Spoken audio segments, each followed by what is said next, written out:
Welcome class 12th. Today's our topic is indefinite integral. Let's start. Let f of x be the function, then the family of all antiderivative is called the indefinite integral of f of x.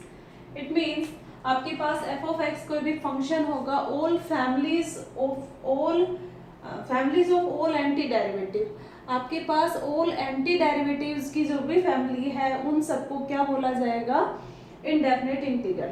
जैसे इसकी representation देखिए, पहले ये जो symbol होता है integration का sign f of x dx इस तरह से लिखा जाएगा, तो इस साइन को हम क्या बोलेंगे, integral. And f of x dx को हम क्या बोलेंगे, इंटीग्रैंड. फॉर इस चीज का मतलब समझिए, ऑल द फैमिलीज. इसका मतलब क्या है, एंटी डेरिवेटिव यानी कि डिफरेंशिएशन का उल्टा, रिवर्स जिसको बोला जाता है, d by d x of x cube. तो कितना आ जाएगा आपके पास, अगर इसका डेरिवेटिव करेंगे तो भी कितना आएगा, 3x square. Similarly d by d x of x cube minus 30 which is also equal to 3x square, and d by dx of x cube minus 1000 also equal to 3x square. अगर हम देखा जाए तो इन सब का anti derivative क्या होगा आपके पास, डेरिवेटिव का अगर मैं रिवर्स करूं, इंटीग्रेशन करूं, तो आपके पास ये ही आ जाएगा.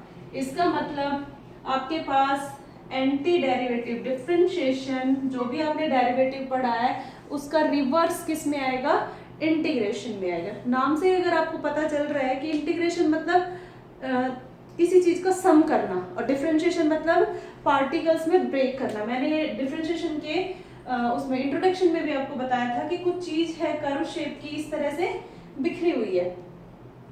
कोई चीज आपके पास मान लो कि ऐसे कोई हथौड़ी है या कुछ लोहे का ऐसा कुछ है, इसको हमें जोड़ना है, तो जोड़ेंगे कैसे, इसको हम स्ट्रेट तो जोड़ ही नहीं सकते, तो हम क्या करेंगे, सबसे पहले इसको ब्रेक कर देंगे टुकड़े टुकड़े में. और जो ये तोड़ना होता है ये क्या कहलाता है, डिफरेंशिएशन कहलाता है. और इन पार्टिकल्स को एक साथ इस तरह से करके एक साथ बिल्कुल जोड़ दे, बिल्कुल स्ट्रेट कर दे, एक साथ लगा दे. जोड़ना, सम करना मतलब क्या होता है, सम मतलब क्या होता है, इंटीग्रल होता है. ये डिफरेंस होता है, जोड़ना मतलब इंटीग्रल और उसको ब्रेक करना मतलब डिफरेंशिएशन होता है. तो कुछ इंपॉर्टेंट फॉर्मूले देखते हैं, फिर हम इसके क्वेश्चन सॉल्व करेंगे. कुछ इंपॉर्टेंट यहाँ पर फॉर्मूले हैं. Integration of x raise to power n dx का फॉर्मूला क्या होगा, x जो यहाँ पर पावर होगी उसके अंदर हम क्या करेंगे, n+1, और डिनोमिनेटर में भी क्या लिखेंगे, n+1 plus c, the small increment. Always जब भी हम किसी चीज को जोड़ेंगे तो स्मॉल इंक्रीमेंट चीजें बढ़ती है, दैट इज c. नेक्स्ट देखिए, यहाँ पर कंडीशन होगी n which is not equal to -1. n की वैल्यू नेगेटिव नहीं होगी. अगर n की वैल्यू नेगेटिव होती है तो देखिए फॉर्मूला इनपुट करेंगे, तो यहाँ पर जब हम रखेंगे -1 + 1 कितना आ जाएगा, 0 और something upon 0 which is not define. और ये हमारा क्या है, इनडेफिनेट इंटीग्रल, चीज डिफाइन ही नहीं होगी. लेकिन अगर ये हो कि अगर नेगेटिव हो जाए, यहाँ पर x की पावर -1 आ गया, तो हम उसको क्या लिख सकते हैं, 1/x. और 1/x का अगर हम इंटीग्रेशन करेंगे तो कितना आ जाएगा, log of mod of x plus c. Indefinite integral में हमेशा इंटीग्रेशन करने के बाद आपको प्लस c लगाना है. Integration of e raise to power x into dx मतलब आपका एंटी डेरिवेटिव करना है ना आपको, तो इसे you are so lucky, the differentiation and the integration of e raise to power x always will be same. e raise to power x का integration e raise to power x होगा. The integration of a raise to power x dx, a मतलब कोई भी आपके पास constant value raise to power variable, any variable, into dx, a raised to power x upon log a. The differentiation of a raised to power x क्या होता था आपके पास, a raised to power x into log a product में होता था. लेकिन ये क्या इंटीग्रेशन, तो उसका रिवर्स होगा. तो यहाँ पर प्रोडक्ट में होता था, तो इंटीग्रेशन में किस में होगा, डिवाइड में आएगा.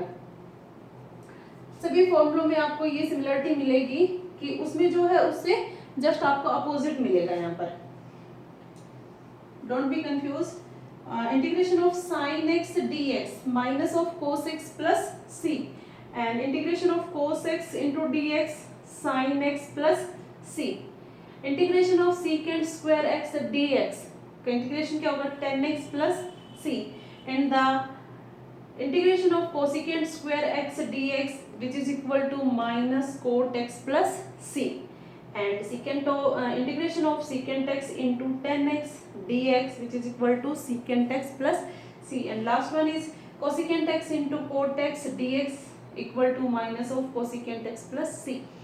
जैसे जैसे हम क्वेश्चन में आगे चैप्टर में आगे प्रोसीड होंगे उसी तरह से जो भी फॉर्मूले आएंगे मैं आपको हैंड टू हैंड एक्सरसाइज के साथ साथ रिमाइंड कराते जाऊंगी, साथ साथ मैं लिखती भी जाऊंगी, और आपकी पूरी बुक में ये सारे फॉर्मूले बोल्ड लेटर्स में फ्रंट चैप्टर के फ्रंट में डिफरेंशिएशन के और इंटीग्रेशन के फॉर्मूले गिवन है। तो देखिए कुछ क्वेश्चन सॉल्व करते हैं।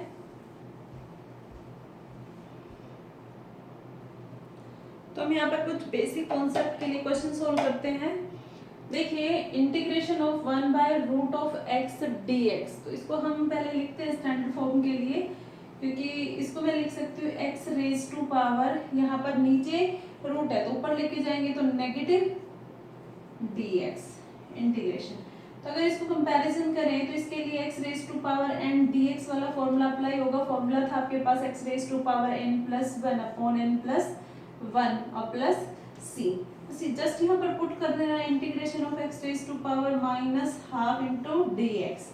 क्या करेंगे x raise to power minus half plus one minus half plus one plus सी, ये आ गया। इसको हम सोल्व कर देते हैं। X raise to power half plus one कितना आ गया, हाफ आ गया, और यहाँ पर भी कितना आ गया, हाफ आ गया, प्लस सी। इसको हम लिख सकते हैं 1/2, तो ये 2 पर चला गया, और x raise to power half को हम क्या लिख सकते हैं, रूट एक्स प्लस सी। ये आपका आंसर आ गया। इंटीग्रेशन सिंपल फॉर्मूला अप्लाई करना था just x raise to power n का। इसी का सेकंड देखिए इधर, अगर आपके पास integration of f of x plus g of x into d x, अगर आपके पास दो फंक्शन है और दोनों प्लस या माइनस में है तो हम इस तरह से लिख सकते हैं integration of f of x d x plus minus integration of g of x d x. अलग अलग इंटीग्रेशन अप्लाई कर सकते हैं। तो यहाँ पर आइए देखिए x raise to power 2 d x, यहाँ पर माइनस 3 कॉन्स्टेंट है बाहर ले लो, integration of x d x. Is that clear? X square का इंटीग्रेशन सेम इसी फॉर्मूले से अप्लाई होगा x raise to power n से, तो कितना हो जाएगा x raise to power 2 plus 1 2 plus 1 minus 3 as it is, x की पावर कितना है 1 है, सेम फॉर्मूला अप्लाई होगा x raise to power 1 plus 1 1 plus 1, then after plus C. यहाँ पर आ गया x raise to power 3 upon 3 minus यहाँ पर 3 x raise to power 2/2 plus सी। ये आपका आंसर है। तो आई होप कि आपको क्लियर हो गया होगा कि हमें फॉर्मूला कैसे अप्लाई करना है। कुछ और पार्ट देखिए, कुछ पार्ट और है यहाँ पर। तो देखिए सेम आपके पास वही है e raise to power x plus sine x into d x. दो फंक्शन है, दोनों का इंटीग्रेशन है, तो हम अलग अलग अप्लाई कर सकते हैं इंटीग्रेशन को। E raise to power x d x plus integration of sine x d x, अलग अलग इंटीग्रेशन अप्लाई कर दिया। E raise to power x का integration e raise to power x होता है, we know very well, plus sine x का integration कितना होता है minus cos x, then after plus c. हम इसको लिख सकते हैं e raise to power x minus cos x plus सी। ये आपका आंसर है। स्टार्टिंग में आपको बस बेसिक के फॉर्मूले लर्न करने हैं, देन आफ्टर हम स्टेप बाय स्टेप पूरा इंटीग्रेशन पढ़ेंगे। इसमें भी देखिए आप इधर आइए, दो फंक्शन है अलग अलग है, इंटीग्रेशन करना है, अलग कर देते हैं। E raise to power x d x plus 1/x integration of d x. दोनों स्टैंडर्ड फॉर्मूले हैं। ये फॉर्मूला है आपके पास a raise to power x d x का, तो a raise to power x d x का integration a raise to power x upon log of a plus c, और इंटीग्रेशन ऑफ 1/x dx का क्या होता था, log of mode of x plus सी, ये होता है इंटीग्रेशन। तो यहाँ पर अप्लाई करते हैं। a का काम कौन कर रहा है, 3, a raise to power x मतलब 3 raise to power x upon log a मतलब कौन है, 3।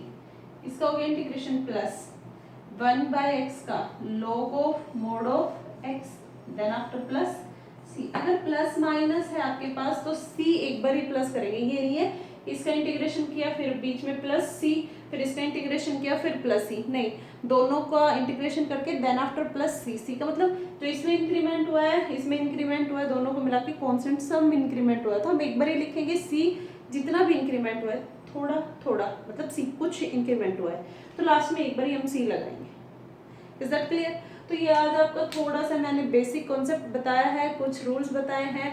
नेक्स्ट से हम एलिमेंट जो आपका मैथ है उसमें 9.1 एक्सरसाइज से इनडेफिनिट इंटीग्रल करना शुरू करते हैं। Thank you, bye bye.